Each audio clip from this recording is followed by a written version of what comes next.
Assalamualaikum warahmatullahi wabarakatuh. Selamat datang sahabat Dede Ngaji Official. Tempat kita bersama-sama menimba ilmu tentang sejarah Islam serta kisah-kisah Nabi serta para sahabatnya. Ayo kita simak kisahnya ini bersama-sama.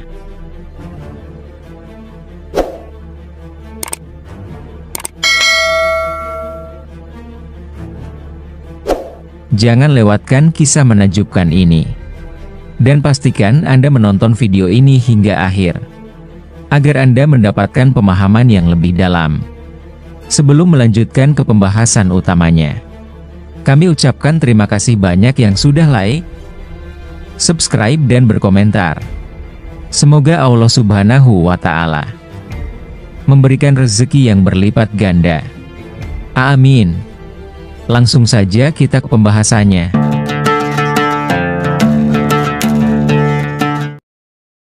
Kisah Nabi Musa lengkap dari lahir sampai wafat yang tercantum di Al-Quran. Nabi Musa merupakan salah satu Rasul Allah yang memiliki banyak keistimewaan. Allah pun telah mengabadikan kisah Nabi Musa lengkap dari lahir sampai wafat pada beberapa surah yang berbeda di dalam Al-Quran. Syekh Hamdi bin Hamzah Abu Zaid dalam buku Munculnya Yajuj dan Ma'juj menjelaskan, Nabi Musa lahir sekitar 1436 sebelum Masehi dan wafat sekitar 1316 sebelum Masehi. Kisah hidup Nabi Musa dalam Al-Quran diceritakan secara panjang dan pendek. Salah satu surah yang menjelaskan kisah Nabi Musa secara panjang adalah surah Al-Kasyash. Bagaimana kisah Nabi Musa lengkap dari lahir sampai wafat yang tercantum di Al-Quran? Simak cerita ini selengkapnya. Kelahiran Nabi Musa. Peristiwa kelahiran Nabi Musa dijelaskan dalam kitab Al-Quran surah Al-Kasyash ayat 16. Artinya, Tosin Mim. Ini ayat-ayat kitab Al-Quran yang jelas dari Allah. Kami membacakan kepadamu sebagian dari kisah Musa dan Fir'aun dengan sebenarnya untuk orang-orang yang beriman. Sungguh, Fir'aun telah berbuat sewenang-wenang di bumi dan menjadikan penduduknya berpecah belah. Dia menindas segolongan dari mereka, Bani Israel. Dia menyembelih anak laki-laki mereka dan membiarkan hidup anak perempuan mereka. Sungguh, dia, Fir'aun, termasuk orang yang berbuat kerusakan. Dan kami hendak memberi karunia kepada orang-orang yang tertindas di bumi, Mesir, itu, dan hendak menjadikan mereka pemimpin dan menjadikan mereka orang-orang yang mewarisi bumi. Dan kami teguhkan kedudukan mereka di bumi dan kami perlihatkan kepada Fir'aun dan Haman bersama bala tentaranya apa yang selalu mereka takutkan dari mereka.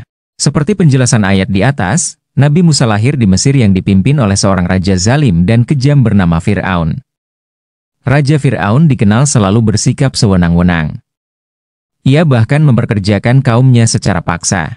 Suatu ketika, Raja Fir'aun bermimpi melihat api yang bisa membakar wilayah Mesir. Ketika terbangun, ia mengumpulkan para tukang sihir dan ahli peramal untuk menafsirkan mimpi tersebut. Para peramal itu memberitahukan bahwa akan lahir seorang anak laki-laki dari kalangan Bani Israel yang akan menjadi sebab musnahnya penduduk Mesir. Takwil mimpi itu membuat Fir'aun ketakutan, hingga ia memerintahkan pasukannya untuk membunuh bayi laki-laki yang lahir dari Bani Israel. Musa lahir pada saat maraknya pembunuhan bayi dan kaum laki-laki oleh pasukan Raja Fir'aun. Nabi Musa lahir dari wanita bernama Yukaibid. Yukaibid merasa sangat ketakutan apabila anaknya dibunuh oleh Raja Fir'aun. Kemudian, Allah mengilhaminya untuk meletakkan Musa ke dalam peti dan dihanyutkan ke sungai saat pasukan Fir'aun datang. Ki Jambalau dalam buku Peradaban Prasejarah Nusantara berdasarkan kisah para nabi menjelaskan, atas izin Allah, peti Musa ditemukan oleh istri Fir'aun yang bernama Asyah binti Muzahim. Setelah disetujui oleh Fir'aun, Asyah memutuskan untuk mengasuh bayi Musa dan mengangkatnya jadi anak. Fir'aun memang dikenal sebagai raja yang kejam. Akan tetapi ia sangat menyayangi dan mencintai istrinya sehingga selalu menuruti keinginan istrinya tersebut. Saat mengasuh Musa, Asyah mencari wanita yang bisa memberi ASI kepada bayi itu. Atas kehendak Allah, ibu kandung Musa terpilih untuk menyusuinya. Sebab, tidak ada satupun air susu wanita yang mau diminum oleh Musa kecuali dari ibu kandungnya sendiri. Begitulah cara Allah menyatukan Musa ke pangkuan ibunya. Kisah ini dijelaskan dalam surah Al-Kasyash ayat 13. Allah Subhanahu wa Ta'ala berfirman yang artinya, maka kami kembalikan Musa kepada ibunya, supaya senang hatinya dan tidak berduka cita dan supaya ia mengetahui bahwa janji Allah itu adalah benar, tetapi kebanyakan manusia tidak mengetahuinya. Nabi Musa ketika dewasa. Dikutip dari buku Kisah Teladan Menakjubkan 25 Nabi oleh Haryani Shurfah, ketika beranjak dewasa Musa diberikan petunjuk oleh Allah bahwa dirinya bukanlah anak kandung Raja Fir'aun. Selain itu, ia diberikan mukjizat ilmu pengetahuan dan pangkat kenabian serta diberi kitab Taurat guna menaklukkan Fir'aun. Nabi Musa memutuskan untuk meninggalkan istana, karena mendapat kabar bahwa Fir'aun akan berencana buruk terhadapnya. Hal itu terjadi setelah salah satu rakyatnya ada yang mati terbunuh saat Musa mendamaikan perkelahian dua orang. Keduanya berasal dari bangsa Bani Israel dan Kipti yang merupakan bangsa Fir'aun. Pelarian Nabi Musa tersebut dikisahkan dalam surah Al-Qasas ayat 21, yang berbunyi, artinya, maka keluarlah dia, Musa, dari kota itu dengan rasa takut, waspada, kalau ada yang menyusul atau menangkapnya. Dia berdoa, "Ya Tuhanku, selamatkanlah aku dari orang-orang yang zalim itu." Nabi Musa pergi tanpa tahu arah tujuan dengan diliputi perasaan cemas dan khawatir akan kejaran tentara Fir'aun. Tanpa ia sadari, ia berjalan ke arah Madian dan bertemu dengan dua putri Nabi Syuaib. Dikutip dari buku Akidah Akhlak Madrasah Sanawiyah kelas 8 oleh Harjan Syuhada Davida, Abdillah, pertemuan itu terjadi ketika Nabi Musa tengah beristirahat. Dua gadis itu tengah mengambil air untuk hewan ternaknya. Saat Fir'aun dan pasukannya berada di tengah-tengah lautan, Nabi Musa segera memukulkan kembali tongkatnya, dan air laut yang terbelah itu menyatu kembali. Fir'aun dan pasukannya binasa tenggelam tanpa ada yang selamat. Peristiwa ini juga tercantum dalam Al-Quran Surah Yunus ayat 90-92. Wafatnya Nabi Musa. Dikutip dari buku Nabiku Teladanku oleh Lutfia Cahyani, setelah selamat dari kejaran pasukan Fir'aun, Nabi Musa tinggal bersama kaumnya Bani Israel. Beliau hidup hingga berusia 120 tahun dan wafat di Gunung Nebu, Jordania. Hikmah yang dapat dipetik dari kisah Nabi Musa di atas adalah sehebat apapun kekuatan manusia, tidak akan mampu melawan kekuasaan Allah. Fir'aun menerima azab dari Allah dan mengalami kehancuran akibat kesombongan, kekejaman, dan pembangkangannya terhadap perintah Allah Subhanahu wa Ta'ala. Apa saja mukjizat Nabi Musa? Allah Subhanahu wa Ta'ala memberikan banyak mukjizat kepada Nabi Musa terlebih saat menghadapi Raja Fir'aun yang sangat zalim. Apa saja mukjizat tersebut? Mari simak selengkapnya di bawah ini. 1. Kitab Taurat. Mukjizat Nabi Musa yang pertama adalah kitab suci Taurat yang diturunkan kepada kaumnya Bani Israel.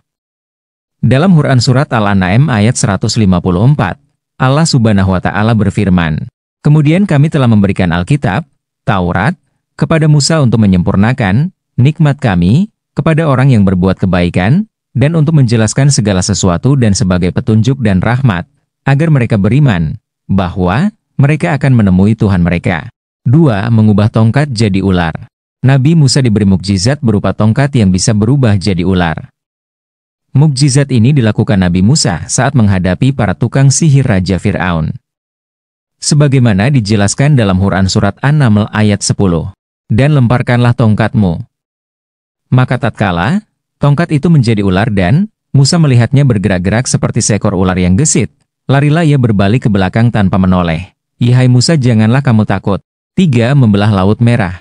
Mukjizat Nabi Musa selanjutnya yaitu dapat membelah Laut Merah menggunakan tongkat. Mukjizat ini pertama kali terjadi saat Nabi Musa dan para pengikutnya dikejar Fir'aun dan hingga Nabi Musa terjepit di tepi laut. Lalu Allah Subhanahu wa Ta'ala memerintahkan Nabi Musa untuk memukul tongkat ke lautan hingga terbelah lalu lari dari kejaran Fir'aun. 4. Memancarkan sinar di tangan. Mukjizat berikutnya adalah tangan Nabi Musa yang memancarkan sinar saat menghadapi para penyihir dan Raja Fir'aun. Saat itu Nabi Musa memasukkan tangan ke dalam ketiaknya. Setelah dikeluarkan, tangan tersebut memancarkan sinar putih namun bukan karena penyakit. Fir'aun menganggap sinar tersebut adalah sihir yang dilimpahkan kepada mereka. "Dan kepitkanlah tanganmu ke ketiakmu, niscaya ia keluar menjadi putih cemerlang tanpa cacat."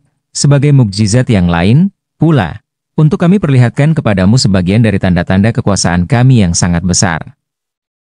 Quran Surat Taha ayat 22-23. 5. Mendatangkan angin topan, banjir, dan wabah belalang untuk Fir'aun. Selanjutnya Allah juga memberi mukjizat kepada Nabi Musa dengan cara mendatangkan angin topan, banjir, serta wabah untuk Fir'aun karena ingkar janji.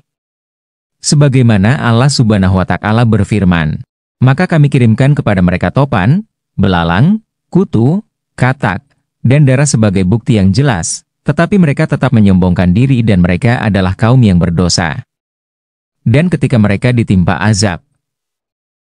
Quran Surat Al-Kasyah ayat 133. 6. Selamat dari peti. Saat Nabi Musa lahir, tentara Fir'aun sedang gencar membunuh semua bayi laki-laki yang lahir di tahun tersebut. Namun ibu Musa melindungi Musa di dalam sebuah peti dan menghanyutkan peti tersebut ke sungai Nil. Atas kuasa Allah, Nabi Musa selamat dan diasuh oleh Fir'aun. Peristiwa ini disebutkan dalam Quran Surat Al-Kasyah ayat 8. Maka dipungutlah ia oleh keluarga Fir'aun yang akibatnya dia menjadi musuh dan kesedihan bagi mereka. 7. Menenggelamkan Karun dan harta bendanya ke bumi. Nabi Musa juga sempat menghadapi Karun, pemuka Mesir kaya raya yang mengingkari isi dan kenabian Nabi Musa. Allah Subhanahu wa Ta'ala berfirman dalam Quran Surat Al-Kasyah ayat 81. Maka kami benamkanlah Karun beserta rumahnya ke dalam bumi. Maka tidak ada baginya suatu golongan pun yang menolongnya terhadap azab Allah, dan tiadalah ia termasuk orang-orang yang dapat membela dirinya. Demikian kisah Nabi Musa secara lengkap dari lahir sampai wafat menurut Al-Quran. Semoga bermanfaat. Sekian kisah ini yang dapat kami sampaikan. Mohon maaf atas segala kekurangan serta kehilafan. Akhir kata. Wassalamualaikum warahmatullahi wabarakatuh.